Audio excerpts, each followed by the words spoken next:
tuto pour obtenir la décomposition en facteurs premiers d'un nombre donné.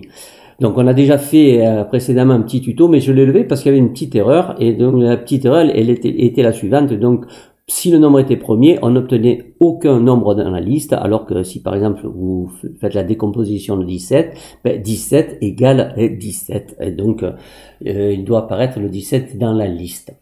Alors, initialisation, un bloc très pratique. Pourquoi? On a créé ici deux listes. Une liste, pardon, la liste des diviseurs premiers, deux variables diviseurs et nombres. On demande de quel nombre on veut faire donc la décomposition, on veut réaliser la décomposition en produit de facteurs premiers, et la réponse que vous allez porter, on va la mettre dans nombre. Et le premier diviseur premier, c'est bien sûr l'initialisation.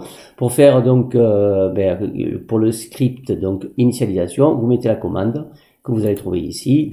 Une fois que vous aurez créé le bloc, votre commande dans mes blocs elle se crée, et vous mettez ici initialisation.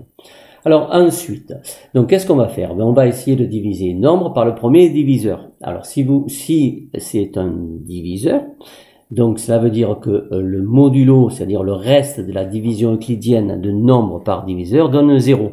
Et à ce moment-là, ce diviseur, vous allez le mettre à la liste des diviseurs premiers. D'accord?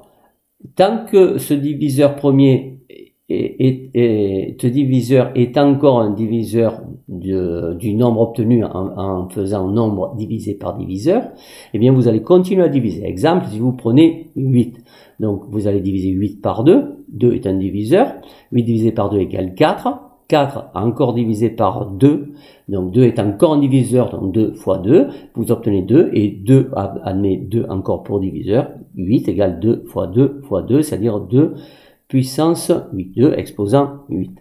Bon. Ensuite, bien, quand ça sera plus égal à 0, qu'est-ce qu'il faudra passer? Ajouter 1 à diviseur. Et ceci, vous allez le faire, alors, jusqu'à diviseur supérieur à la réponse. Pourquoi? Parce que si vous mettez diviseur égale réponse, ce qui va se passer, c'est que si le nombre est un nombre premier, eh bien, il ne va pas apparaître dans la liste. Donc, celui-là, c'est ce que j'avais mis pour le dernier tuto, vous ne le mettez pas. Il vous suffira de créer ces deux blocs. On va l'essayer donc devant vous, ça devrait marcher. Si mon logiciel fonctionne, voilà. Donc, alors, on y va. Donc, quel nombre? On va prendre 120, par exemple. Je vous propose.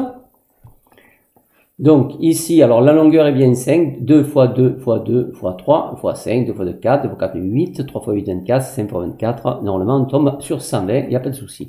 Alors, prenons un autre exemple. Si vous prenez 17, donc nombre premier très facile, mais vous allez trouver dans la liste des diviseurs uniquement 17. Alors, liste des diviseurs, on aurait pu l'appeler liste des diviseurs premiers. Alors, pour changer un nom de liste ou de variable, rien de plus facile. Vous allez ici de liste, diviseur ici, alors, bon, le diviseur premier, c'est bon, hein, donc on avait bien marqué. Donc, pour changer une liste, pour changer le nom, vous cliquez ici et rename, donc c'est en anglais, c'est pas grave, vous comprenez facilement l'anglais, moi je prononce mal, rename, non, unite and delete, c'est pour effacer. Voilà, j'espère que mon tuto vous aura servi, en tout cas je vous dis bon travail, attention, mettez bien. Ok, bye bye, à bientôt.